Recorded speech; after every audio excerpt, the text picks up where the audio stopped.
Hello everyone, welcome to my channel. তো আজকে খুব ফুচকা খেতে ইচ্ছা করছিলো, তো ঘরেই বানিয়ে ফেললাম। তো ফার্স্টে ফুচকার আলুটা মাখিয়ে নেবো। ফার্স্টে আলুটাকে সেদ্ধ করে নেবে, তারপর ওর মধ্যে পেঁয়াজ কুচি, ধনেপাতা কুচি, লঙ্কা কুচি, নুন, গোলমরিচ গুঁড়ো, গুঁড়ো লঙ্কা আর একটু চাট মশলা দিয়ে আর একটুখানি 1 চামচ জিরে দেবে, জিরে গুঁড়ো। তো তারপর একটু লেবুর রস দেবে, দিয়ে ভালো করে তোমরা ওই আলুটা মাখিয়ে নেবে। তো যেরকম বাইরে ফুচকা তোমরা খাও আলু মাখাটা, তো সেরকমই ভালো করে মাখাবে। তো খুব টেস্টি হয়, তোমরা যত ভালো মাখাবে তত টেস্টি হবে।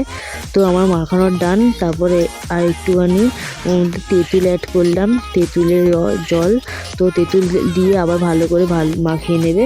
তো তারপর একটুখানি টক জল বানিয়েছিলাম, ওই বাড়িটার মধ্যে তেঁতুল গোলা জলটা দিয়ে দিলাম। তো তারপর ওর মধ্যে ধনেপাতা কুচি, লঙ্কা কুচি, লঙ্কা গুঁড়ো, জিরে গুঁড়ো আর চাট মশলা আর একটু নুন দিয়ে আর একটু লেবুর রস দিয়ে তোমরা জলটাকে বানিয়ে ফেলবে, টক জল।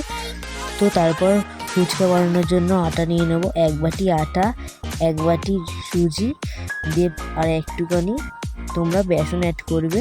তো ভালো, আর একটু বেকিং সোডা আর একটু নুন দিয়ে ভালো করে তোমরা মাখিয়ে নেবে। ভালো করে তোমরা সব মিক্সড করে নেবে একসাথে। তো তারপর 1 বাটি জল দিয়ে অল্প অল্প জল দিয়ে তোমরা ডোটা মাখবে, যাতে বেশি নরমও হয়ে যায় না বা শক্ত হয়ে যায় না। তো তারপর তোমরা অল্প অল্প জল অ্যাড করবে, দিয়ে মাখবে। অল্প অল্প করে জল নেবে তোমরা, দিয়ে আস্তে আস্তে তোমরা মাখবে ডোটাকে। ভালো করে ডোটাকে মাখতে হবে, নাহলে ভালো করে ফুচকা হবে না। তো দেখতেই পাচ্ছ তোমরা একটু একটু করে মাখাবে আর জল দেবে। তো আমাদের ফুচকা ডো মাখার ডান। তো তোমরা একটা প্লাস্টিক নেবে, প্লাস্টিকের মধ্যে মুড়ে রেখে দেবে 1 ঘন্টা মতন। তো তারপর তোমরা বের করে এরকম করে গোল গোল করে লম্বা করে বা প্লাস্টিকে রেখে দেবে, যাতে না হাওয়া ঢোকে। হাওয়া ঢুকলে ফুচকা ভালো হবে না। তো তারপর এমন গড়িয়ে করে কেটে তোমরা ছুরির সাহায্যে কেটে নেবে। তো কাটা হয়ে গেলে তোমরা আবার প্লাস্টিকের মধ্যে রেখে দেবে। তো আরেকটা ডো নিয়ে আবার তোমরা এরকম লম্বা লম্বা করে নিয়ে ছুরি দিয়ে কেটে দেবে। তো সব কাটার ডান। তো তারপর একটু আটা নিয়ে তোমরা প্লাস্টিকের মধ্যে ভালো করে মাখিয়ে নেবে সব এর সাথে। তো তারপর তোমরা বেলে নেবে ভালোভাবে। তো বেলে তোমরা একটা পরিষ্কার একটা কাপড়ের মধ্যে তোমরা সব বেলে বেলে রাখবে।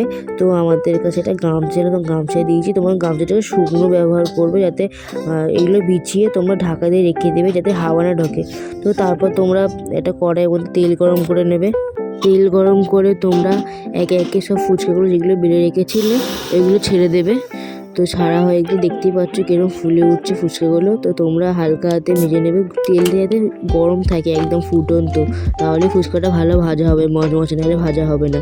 তো দেখতেই পাচ্ছ কীভাবে ভেজে ভেজে তুলে নিচ্ছি। তো আরেকবার দেখিয়ে দিই, দেখো। তো সবগুলো আমরা এইভাবেই ভেজে নেবো ফুলকো ফুলকো করে। দেখতেই পাচ্ছ পুরো ফুচকাটা অনেকক্ষণ ধরে মচমচে থাকে। তো সব এক এক করে সব ভেজে নেবো, ভেজে তুলে নেবো। তো সব ভাজার ডান। তো দেখতেই পাচ্ছ ফুচকাটা কি সুন্দর লাগছে। তো তোমাদের একটা ভেঙে দেখাই, দেখতেই পাচ্ছ কত। তোমরা এইভাবে সব কটা ভেজে নেবে। তো তোমরা একটা ফুচকা আলু আর টক জল দিয়ে সার্ভ করো। দেখতেই পাচ্ছ কতটা সুন্দর লাগছে। তো টক ঝাল একদম পারফেক্ট, তোমরা বাড়িতে ট্রাই করো।